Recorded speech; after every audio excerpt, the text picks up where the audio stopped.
Departamento de Assuntos Sociais tá pone ênfasis que o Bijstand tá algo, é ayudo financiero temporal que tá marado em lei. Dus hopi viaja nós tende e nós papia over a palavra lei de Bijstand.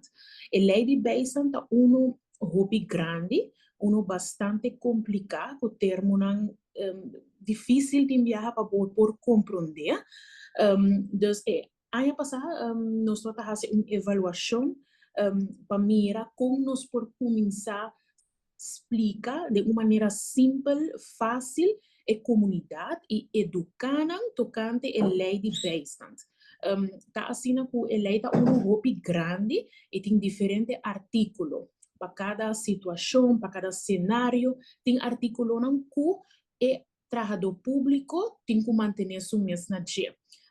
Hopi viaja, você atende opinião de pessoas na comunidade, se o não está justo, of de como não toma uma decisão assim, de como não será aqui também Bijstand, etc. Pero é importante para sempre nos recorda que o trabalhador público trabalha segundo que a lei da bicele para haci. E cada coisa chiquito que a decisão que tem que guardar tomar vai back de lo que a lei da bisa para guardar haci.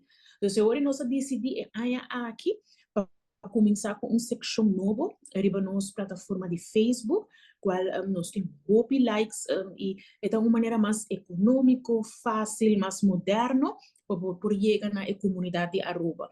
A seção chama Lei de Bijstand e o que nós fazemos é que por luna nós escolhemos artículo da lei aqui.